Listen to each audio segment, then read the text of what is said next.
Të dashur përfaqësues të medjeve, të dashur qytetar, së pari dua të filloj me një falënderim të pafund për punonjësit dhe menaxhmentin e termocentraleve tona për një punë me vetë mohim për gjatë gjithë fundjavës që ka mundësuar rikthimin e bloqeve B1 dhe A5 dje dhe sot herët në mëngjes. Me këtë rast dua të adresoj edhe disa dezinformata që kanë qarkulluar gjatë ditëve të fundit, që nuk ka pasur asnjë moment kur Keku ka prodhuar 0 megavator, ose që Kosova në ndonjë moment ka qenë në kolaps energjetik, siç është raportuar nga disa. Të dashur qytetar, ne kemi sfida të sektorit energjetik, sepse siguria jonë e furnizimit varet nga termocentralet 62 e 42 vjeçare, sepse nuk janë bërë kur rehabilitime të tyre. Një arsye pse që nga prilli nuk kemi në funksion të gjitha bloqet, është sepse për herë të parë në termocentralin Kosova B po i modernizojmë turbinat dhe rrjedhimisht bloku B2 është jashtë funksionit për të kryer këto operime për gati 6 muaj. Kjo është një sakrificë e përkohshme, por e domosdoshme dhe duhet ta bëjmë tash, sepse nuk e kam bërë me kohë kur çmimet e importit kanë qenë 3 fish më të lira. Po thuhet ndër të tjera që këto janë remonte të rregullta që po bëhen në termocentralin Kosova B e që janë bërë gjithmonë. Kjo nuk është e saktë. Këto po bëhen për herë të parë. Janë bërë intervenime të vogla, qindra tender, që kanë kushtuar në total mbi 1 miliard euro që kanë shkuar në termocentralet tona, mirë po kur nuk janë bërë rehabilitime dhe modernizime të tilla siç i kemi filluar tani. Për herë të parë në termocentralin Kosova B po bëjmë modernizimin e turbinave, plus vendosjen e filterëve dhe një sër investime shpërcjellëse në kulla ftose e të tjera, të cilat do të arrisin kapacitetin për 80 MW dhe do ta ulin dukshëm ndotjen kur të përfundojnë. Kjo është modernizimi i turbinave, pra është një ndër ato kontratat një burimore që përmendet tashmë që disa vite, që është bërë me kompaninë amerikane General Electric, sepse ata kanë ekspertizën dhe e teknologjisë origjinale të Kosovës B kur është ndërtuar fillimisht. Në strategjinë e energjisë të miratuar para 3 vitesh, është vendosur për rehabilitimin e së paku një njësie të termocentralit Kosova A, kjo duke u bazuar në faktin se kombinimi i rehabilitimit të Kosovës A me burime 3x3 të energjisë kanë qenë dukshëm më i liri opsion në krahasim me opsionet të tjera që kanë pasur gazin që kanë qenë duke u konsideruar. Bazuar në këtë, Keku ka filluar përgatitjen e dokumentacionit të tenderit për rehabilitim të thellë të njësisë A3 dhe për këtë si qeveri kemi kërkuar mbështetjen e teknike nga USAID dhe kemi qenë shumë me fat që ata kanë ofruar asistencë teknike për përgatitjen e dokumentacionit të tenderit. Unë personalisht nuk e kam parë dosjen e tenderit, por nga KEK më njoftojnë se dokumentacioni tenderi i shpallur nga KEK është i hapur, konkurrues dhe jo diskriminues në përputhje të plot me ligjin për prokurim publik dhe standardet ndërkombëtare. Dhe se pjesë e këtij procesi janë edhe kriteret e qarta të performancës e transparenca për pjesëmarrje, por për këtë do të deklarohet vetë Keku si bartës i kësaj procedure konkurruese. Për më tepër dëgjova që sot në konferencë për medje pas ka pasur deklarata se KEK pret që në tender të ketë 6 ofertues. Këtë gjë unë e dëgjova për herë të parë dhe nuk e di nëse kjo është e saktë. Në pyetjen time ndaj Kekut, përgjigjja e tyre ishte kjo. Procesi i prokurimit për rehabilitimin dhe modernizimin e njësisë A3 është i menaxhuar përmes platformës zyrtare të e-prokurimit, e cila nuk lejon qasjen e informacion mbi numrin e ofertuesve deri në momentin e hapjes zyrtare të ofertave. Prandaj çdo deklaratë publike se janë 6 operatorë ekonomik që kanë ofertuar, në këtë fazë jo vetëm që është teknikisht e pamundur për të verifikuar, por përbën shkelje të parimeve të konfidencialitetit, konkurrencës së ndershme dhe integritetit të procesit të prokurimit publik. Ministria e Ekonomisë kërkon llogari nga deklaruesja për burimin e kësaj informate dhe fton organet përkatëse që të verifikojnë nëse ka pasur ndonjë rrjedhje të të dhënave apo çësje të paautorizuar në sistemin elektronik të prokurimit. Kohëve të fundit kanë qarkulluar edhe një sër dezinformatash në lidhje me importin e energjisë elektrike në Kosovë. E para, është thënë që importi gjatë 4 viteve të fundit është rritur në mbi 3000 gigawatt orë. Këto shifra janë thjesht të pasakta, siç ka njoftuar edhe Cost sot në një publikim për medje. Nëse mund t'i shohim, figura e parë është figura e cila është paraqitur, sipas të cilës ka një rritje mbi 3000 megawatt orë import gjatë muajve të fundit, gjatë viteve të fundit, 4 viteve të fundit, ndërsa figura e dytë, figura e dytë që po e shehni është informata zyrtare dhe e saktë e publikuar sot nga Cost. Dhe siç po e shehni, figura e saktë tregon që importi në Kosovë ka qenë prej dikun rreth 1000 deri në rreth 1500 gigavator e jo mbi 3000 siç është thënë.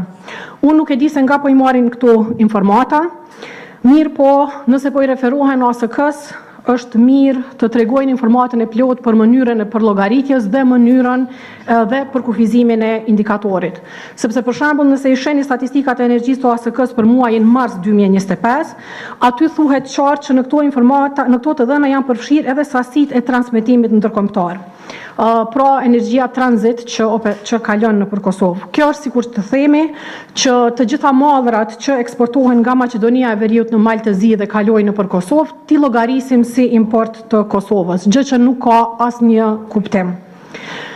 E dyta, është thënë gjatë ditëve të fundit se Kosova po importon energji nga Serbia, duke ju referuar gabimisht rrjedhave fizike të energjisë në linjat e transmetimit mes Kosovës dhe Serbisë. Ndërkohë, kushdo që din veç pak për sektorin e energjisë, e ka parasysh që tregtimi në linjat mes Kosovës dhe Serbisë është i bllokuar që nga pavarësimi energjetik i Kosovës në vitin 2020. Me këtë rast dua edhe të përkujtoj një gjë që e kam treguar disa herë për gjatë këtyre viteve, e që kushdo që ka lidhje me energji ose dëshiron të di e di, që qeveria nuk blen energji. Adresën për pyetjet se si blehet energjia, në çfarë çmimi, në çfarë rrugë, nga cilët operator, e keni tek furnizuesit Kesko si furnizuesi kryesor, një kompani e privatizuar qysh në vitin 2013, e cila nuk ka asnjë lidhje me qeverinë e Republikës së Kosovës tashmë. E treta, po flitet për kostot e kapaciteteve ndërkufitare që kanë arritur çmimet jashtëzakonisht larta në disa orë gjatë disa ditëve të vitit të kaluar, duke aluduar në akuza për kostin dhe ZRE-n në këtë çështje. Është me rëndësi të gjithë ta kenë të qartë që importi i energjisë elektrike nuk realizohet nga Kost, por nga licencuar është me rëndësi që të gjithë ta kenë të qartë që importi i energjisë elektrike nuk realizohet nga Kost, por nga furnizuesit e licencuar, si që ka deklaruar edhe Kost sot. Kost, si dhe operatorët e tjerë të sistemit në rajon, e kanë për obligim që sipas direktivave evropiane, shfrytëzimin e kapaciteteve ndërkufitare ta ofrojnë përmes tregut. Kjo bëhet përmes zyrave rajonale, në Bashkimin Evropian përmes zyrës GJAO, ndërsa në Evropën Juglindore përmes zyrës Evropës Juglindore KAO, SEE KAO. Që nga nëntori 2020, kur është funksionalizuar kontrolli në kufi apo pavarësimi energjetik i Kosovës, si që referohemi rëndom, edhe Kosova i alokon kapacitetet ndërkufitare përmes zyrës SECAO. Pra, këtë e bën Kosti si operatori transmisionit. Aty tregtohen kapacitetet ndërkufitare mes Shqipërisë, Kosovës, Malit të Zi, Maqedonisë së Veriut, Bosnës së Hercegovinës, Greqisë dhe Turqisë. Pra, Kosti alokon kapacitetet përmes SECAO, ndërsa ZRE ka përgjegjësinë për të monitoruar ex ante, paraprakisht dhe ex post pas faktit zbatimin e regulativës dhe hetimet eventuale, njëjtë siç ka hetuar operatorët për sjellje gjatë krizës energjetike dhe Kesko për shembull për furnizim dhe devijime i ka dënuar me rreth 12 milion euro para disa vitesh për atë kohën e krizës së vitit 2021-2022 është fjala. ZRE-ja ka deklaruar publikisht se janë duke hetuar këtë çështje që nga dhjetori i vitit të kaluar. Ne presim që ZRE-ja ta trajtojë me prioritet dhe me seriozitet çdo dyshim për manipulim nga kompanitë private që e kanë bërë tregtimin. Ju e dini se Bordi ZRE si institucioni pavarur emërohet nga kuvendit dhe i përgjigjet kuvendit.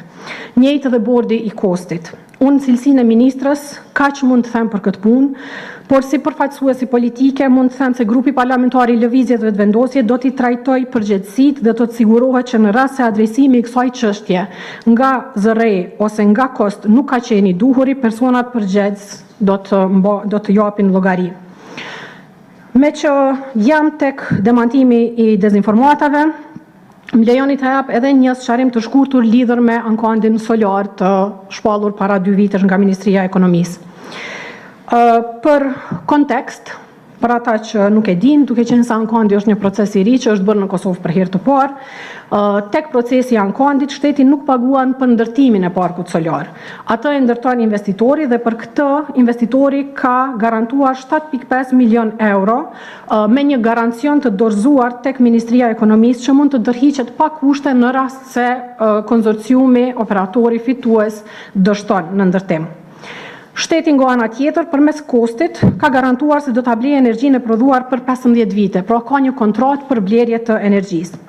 Gjatë ankondit, kost kishte vështirësi financiare për shkak të mospagesës së energjisë elektrike në veri të vendit, prandaj disa investitorë potencial kishin kërkuar një garancion bankar ose garancion të formës tjetër për të siguruar që kost do të ishte në gjendje të paguante energjinë që e merr për konsumatorët tonë kur parku solar të hyjë në funksion.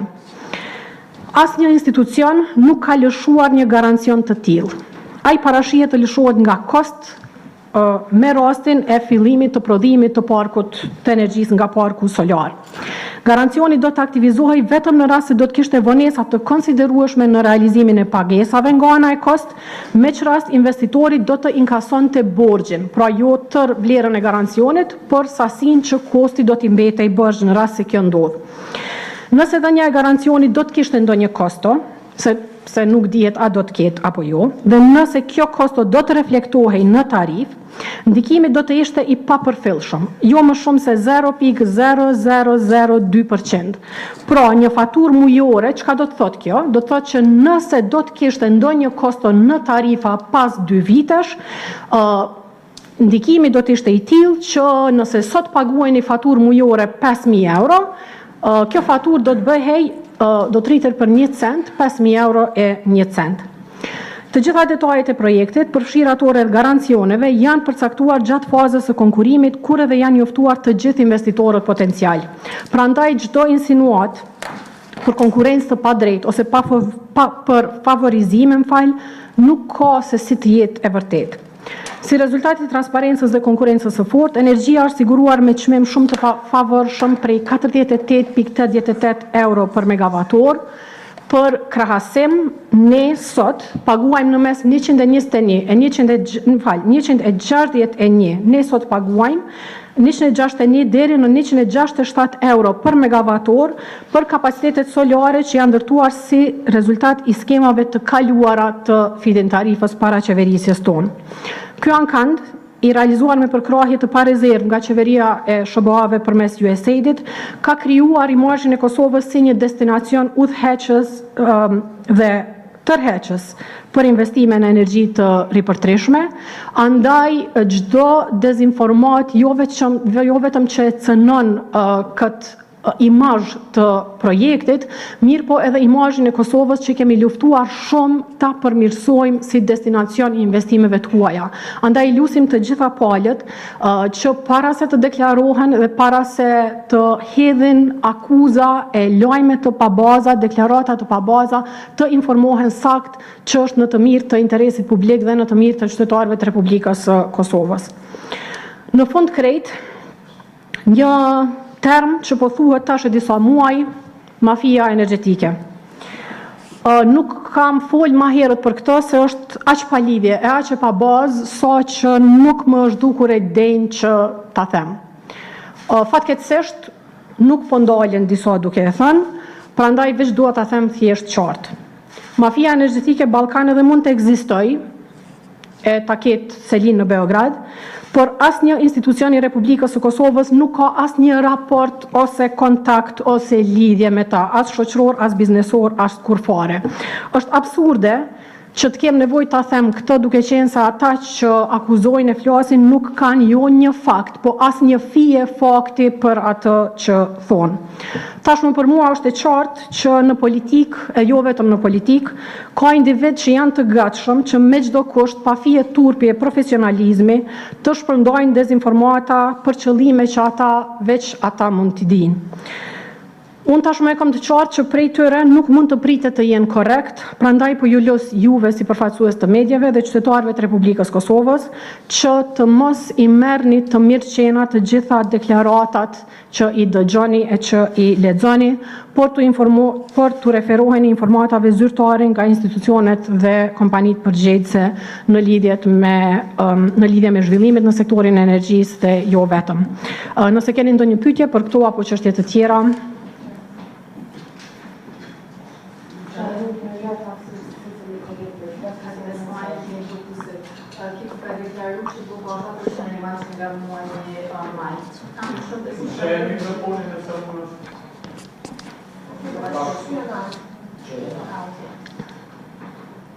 Filloj edhe një herë, Hatim Ismaili për Infofusit.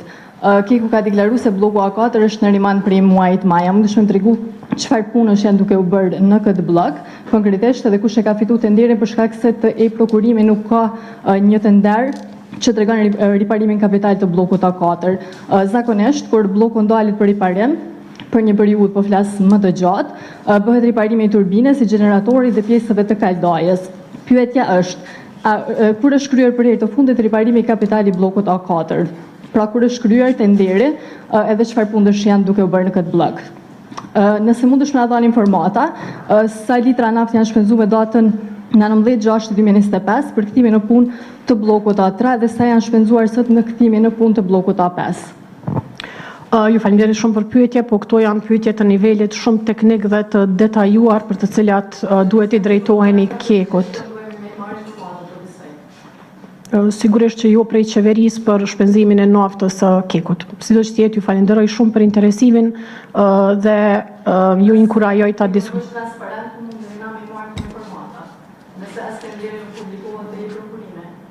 Unë nuk kam çfarë të shtoj për këtë, falenderit.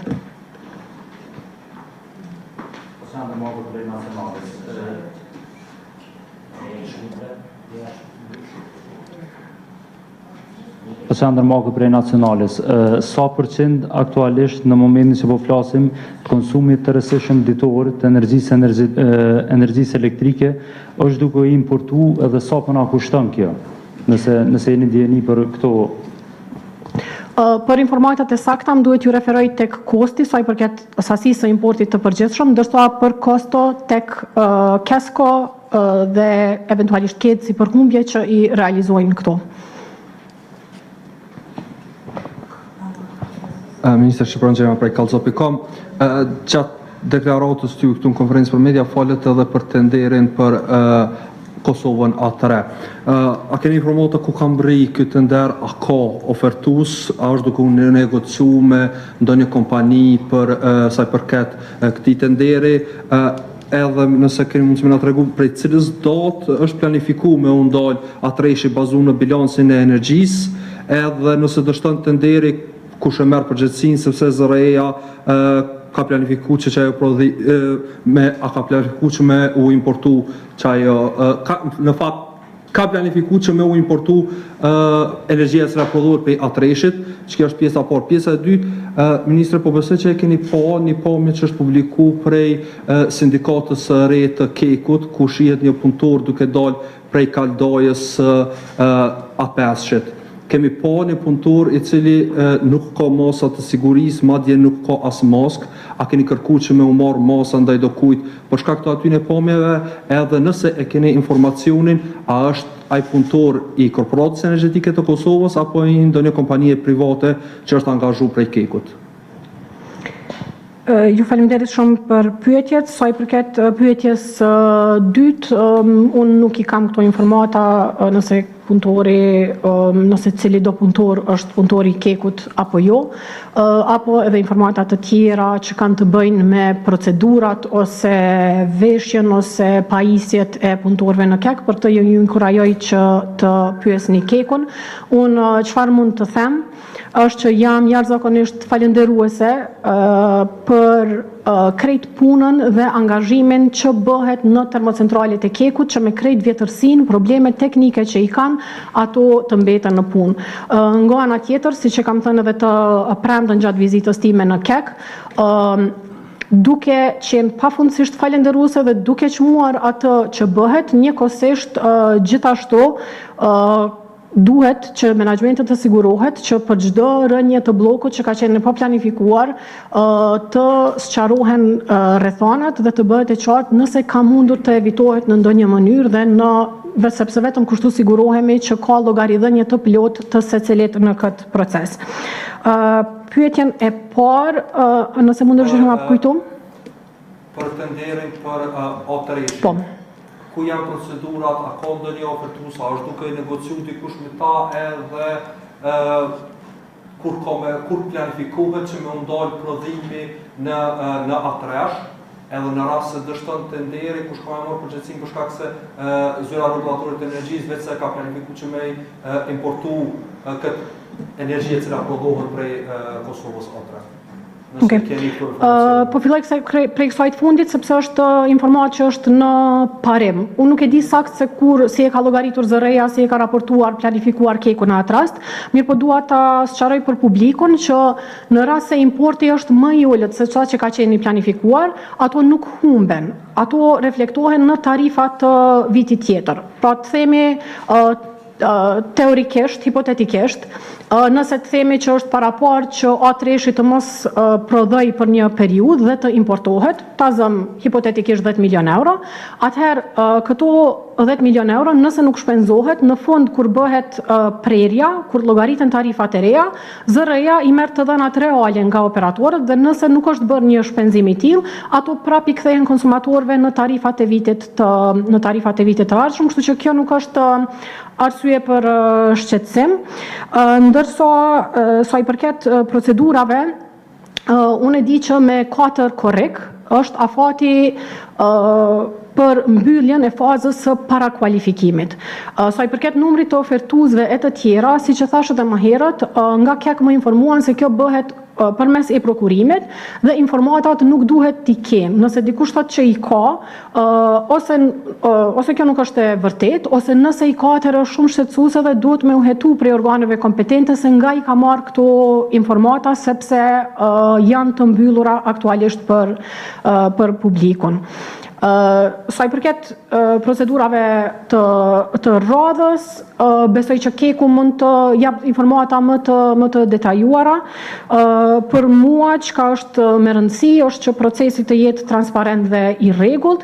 Procesi është shtyr tashmë 2 herë nëse nuk gaboj, sepse për shkak të kompleksitetit të kësaj pune që do të kryhet, ka pasur pyetje dhe komente vazhdimisht nga kompanitë dhe për këtë arsye është shtyr në mënyrë që konkurenca të jetë maksimale. Për detaje të mëtejme mund të përgjigjet keku.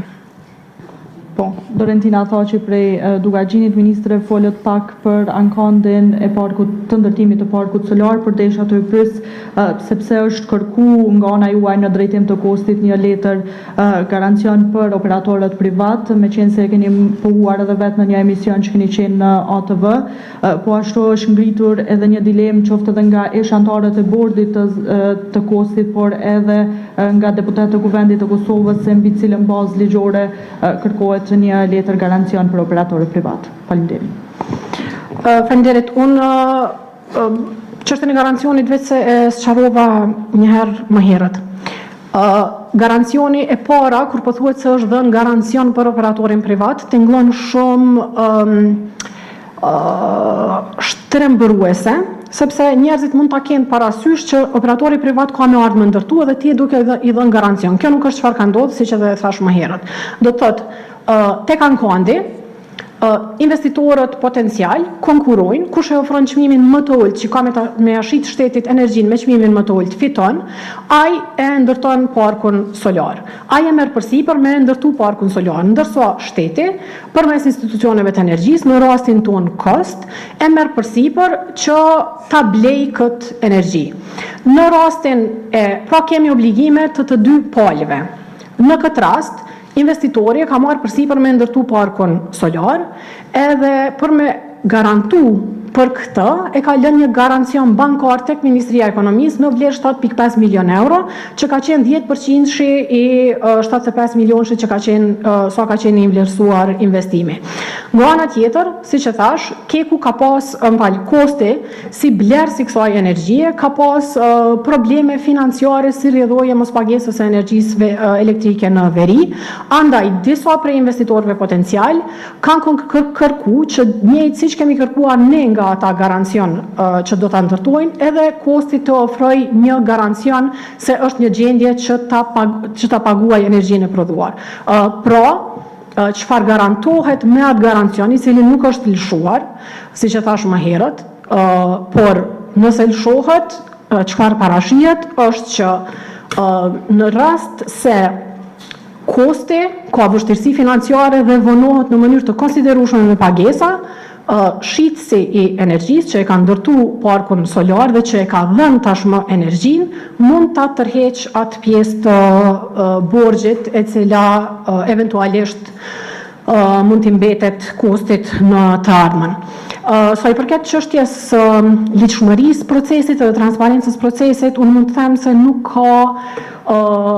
ka në Kosovë ndonjëherë, mendoj jo vetëm në energji, definitivisht jo në energji, se gjithë e dim si janë bërë, po edhe për autostrada edhe për çdo projekt tjetër nuk ka pas një transparencë të tillë, dhe nga ana tjetër nuk ka pas edhe një filtr të tillë edhe teknik edhe ligjor ku kemi punuar për gati 2 vite në përgatitje dhe në realizim me përkrahje të parezervë të Qeverisë së Shtetit Bashkuar të Amerikës dhe të USAID-it që kanë dhënë mbi 1 milion euro për asistencë teknike dhe ligjore për këtë proces. Çdo vendim që është marrë është i dokumentuar dhe transparent për gjatë gjithë procesit. Sa i përket detajeve, unë nuk mund të flas tash, mirë po është mirë që ju si medje, kur vendosni të raportoni për diçka, ti raportoni informatat e plota dhe ti raportoni informatat objektive. Kaq mund të them për këto. Faleminderit.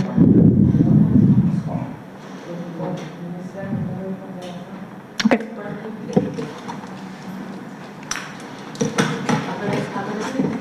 Faleminderit shumë.